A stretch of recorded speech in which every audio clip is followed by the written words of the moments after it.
உங்கள் தங்க நகை விற்று உடனடி பணம் பெற மேக்ஸ் கோல்ட் கால் 04445454545.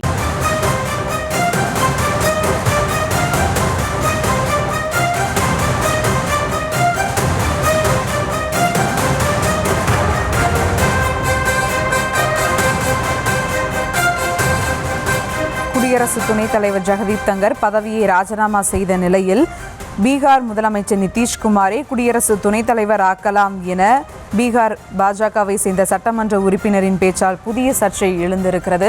கூடுதல் விவரங்களோடு இணைகிறார் செய்தியாளர் ராஜேஷ். வணக்கம் ராஜேஷ், விவரங்கள். சுபா வணக்கம். தற்போது துணை குடியரசுத் தலைவர் ஜெகதீப் தங்கர் விவகாரம் தான் நாடு முழுவதும் அரசியல் வட்டாரங்களில் பெரிய பேசுபொருளாக இருக்கிறது. நேற்று வரை நன்றாக இருந்த அவர் நேற்று ஏன் திடீரென்று ராஜினாமா செய்தார்? அவருடைய இந்த திடீர் ராஜினாமாவுக்கு பின்னால் நிச்சயமாக ஒரு பெரிய தலையீடு இருக்கின்றது. இதன் பின்னால் நிச்சயமாக யாரோ ஒருவருக்கு அந்த பதவி வழங்கப்பட இருக்கிறது என்று டெல்லி மட்டுமல்ல இந்தியா முழுவதுமே எதிர்கட்சிகள், ஆளும் கட்சி வரிசையில் இருக்கக்கூடியவர்கள், ஏன் பாஜக கூட்டணியில் இருக்கக்கூடியவர்கள் என அனைவருமே விவாதித்துக் கொண்டிருக்கிறார்கள். எனவே இந்த விவகாரத்தில் தற்போது ஒரு திடீர் திருப்பமாக பீகார் முதலமைச்சர் நிதிஷ்குமார் இந்தியாவினுடைய குடியரசு துணைத் தலைவராக்கப்படலாம் என்ற கருத்து தற்போது முன்வைக்கப்பட்டிருக்கிறது. இது தொடர்பாக அம்மாநிலத்தின் சட்டமன்ற உறுப்பினர் ஒருவர் தெரிவித்திருக்கக்கூடிய இந்த கருத்தால் தற்போது அது விவாத பொருளாக மாறி இருக்கின்றது. சரி, நிதிஷ்குமாருக்கு இதில் விருப்பம் இருக்குமா? ஏன் திடீரென்று அவரது பெயர் முன்வைக்கப்படுகிறது என்று நாம் விசாரித்த போது ஏற்கனவே 2022 ஆண்டு பாஜக கூட்டணியிலிருந்து நிதிஷ்குமார் திடீரென்று வெளியேறினார். ஏன் என்று அவர் திடீர் என்று இந்த கூட்டணியிலிருந்து வெளியேறினார் என விசாரித்த போது அப்போது அங்கு இருந்த பாஜகவினர் தெரிவித்த கருத்து என்னவென்றால், நிதிஷ்குமார் இந்தியாவினுடைய துணை குடியரசுத் தலைவராக வர விருப்பப்பட்டார். அதற்காக பாஜகவிடம் அவர் கோரிக்கை வைத்தார். தன் சார்பில் சில தூதுவர்களையும் அவர் அனுப்பி வைத்தார். ஆனால் பாஜக அதனை ஏற்கவில்லை. நிதிஷ்குமாருக்கு துணை குடியரசுத் தலைவர் தர முடியாது என்று 2022 மறுத்துவிட்டனர் என்று தெரிவிக்கிறார்கள்.